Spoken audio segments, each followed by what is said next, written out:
നമസ്കാരം, ഞാൻ കിരണ.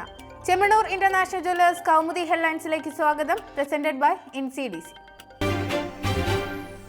പാംപോറിൽ ഭീകരാക്രമണം. കശ്മീരിൽ വീണ്ടും തീവ്രവാദി ആക്രമണം. ജമ്മു ശ്രീനഗർ ദേശീയപാതയിൽ പാംപോറിന് സമീപം സൈന്യം സഞ്ചരിച്ച വാഹനത്തിനു നേരെ നടത്തിയ വെടിവയ്പിൽ 3 സൈനികർ കൊല്ലപ്പെട്ടു. ആക്രമണത്തിൽ ഒരു തദ്ദേശീയനും പരിക്ക്. ബൈക്കുകളിലെത്തിയ ഭീകരർ സൈന്യത്തിനു നേരെ വെടിയുതിർക്കുകയായിരുന്നു. ആക്രമണത്തെ തുടർന്ന് രക്ഷപ്പെട്ട തീവ്രവാദികൾക്കായി തിരച്ചിൽ ഊർജിതം. പാംപോറിൽ 3 മാസത്തിനിടെ സൈന്യത്തിനു നേരെ ഭീകരർ ആക്രമണം നടത്തുന്നത് ഇത് 2ാം തവണ. ത്യാഗി തിഹാർ ജയിലിൽ. അഗസ്റ്റ വെസ്റ്റ്ലാൻഡ് അഴിമതിയിൽ CBI അറസ്റ്റ് ചെയ്ത SP ത്യാഗി ജുഡീഷ്യൽ കസ്റ്റഡിയിൽ. മുൻ വ്യോമസേനാ മേധാവി ഉൾപ്പെടെ 3 പേരെ തിഹാർ ജയിലിലേക്ക് വിട്ടത് ഡിസംബർ 30 വരെ. ത്യാഗിയുടെ ജാമ്യാപേക്ഷ ഈ മാസം 21-ന് ഡൽഹി പട്യാല കോടതി പരിഗണിക്കും. അതിനിടെ അഗസ്റ്റ ഇടപാടിൽ പുനർവിചാരണയ്ക്ക് ഉത്തരവിട്ട് ഇറ്റാലിയൻ പരമോന്നത കോടതി. നടപടി കേസിൽ തടവ് ശിക്ഷ നേരിടുന്ന മുൻ കമ്പനി CEO ഗൈസ വോർസി, ബ്രൂണോ എന്നിവർ നൽകിയ ഹർജിയിൽ കരാർ നേടിയെടുക്കാൻ ഇന്ത്യയിലെ പ്രമുഖർക്ക് കൈക്കൂലി നൽകിയ കേസിൽ കമ്പനി മേധാവിക്ക് ലഭിച്ചത് 4.5 വർഷം തടവ്. നോട്ടിൽ ഒതുങ്ങില്ല. രാജ്യത്ത് കറൻസി പ്രതിസന്ധി നീളുമെന്ന സൂചന നൽകി ധനമന്ത്രി അരുൺ ജെയ്റ്റ്ലി. നിരോധിച്ച അത്രയും നോട്ടുകൾ വിപണിയിൽ തിരിച്ചെത്തിക്കില്ല. നോട്ട് അസാധുവാക്കൽ പുതിയ തുടക്കം മാത്രം.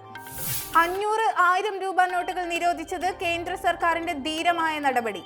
പരിഷ്കരണത്തെ തുടർന്ന് തുടക്കത്തിൽ ചെറിയ ബുദ്ധിമുട്ടുകൾ ഉണ്ടാകാം, എന്നാൽ അത് ഭാവിയിൽ ഉപകാരപ്പെടുമെന്നും ജെയ്റ്റ്ലി.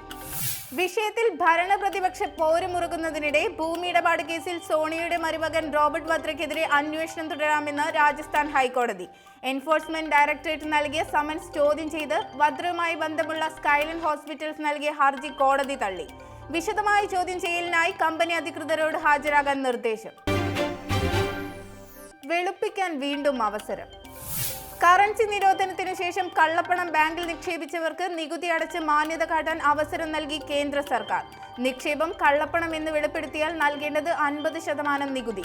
അതേസമയം കള്ളപ്പണത്തെ ആദായ നികുതി റിട്ടേണിൽ വരുമാനമായി കാണിച്ചാൽ നികുതിയും പിഴയുമായി ഈടാക്കുക നിക്ഷേപത്തിന്റെ 80%-ഓളം തുക. പുതുക്കിയ കള്ളപ്പണം വെളിപ്പെടുത്തൽ പദ്ധതി ലോക്സഭ ഈയിടെ പാസാക്കിയ ആദായ നികുതി നിയമ ഭേദഗതി അനുസരിച്ച് കള്ളപ്പണത്തിന് നികുതി അടച്ച് നിയമ നടപടികൾ ഒഴിവാക്കാൻ ഇന്ന് പ്രാബല്യത്തിൽ വരുന്ന അവസരം മാർച്ച് 31 വരെ. വെളിപ്പെടുത്തൽ വിവരം ആദായ നികുതി വകുപ്പ് രഹസ്യമായി സൂക്ഷിക്കും. കള്ളപ്പണക്കാരിൽ നിന്ന് നികുതിയും പിഴയുമായി ഈടാക്കുന്ന തുക രാജ്യത്തെ ദരിദ്ര വിഭാഗങ്ങളുടെ ക്ഷേമത്തിന് ഉപയുക്തമാക്കുമെന്ന് കേന്ദ്ര സർക്കാർ. പദ്ധതി നടപ്പാക്കുന്നത് ഈ തുക സമാഹരിച്ച് ആരംഭിക്കുന്ന ഗരീബ് കല്യാൺ യോജന വഴി. ഗ്രാമീണ മേഖലകളിൽ അടിസ്ഥാന സൗകര്യ വികസനം വിപുലമാക്കാനും പദ്ധതി. ഇനി ഇന്നത്തെ സ്വർണം വെള്ളി നിരക്കുകൾ.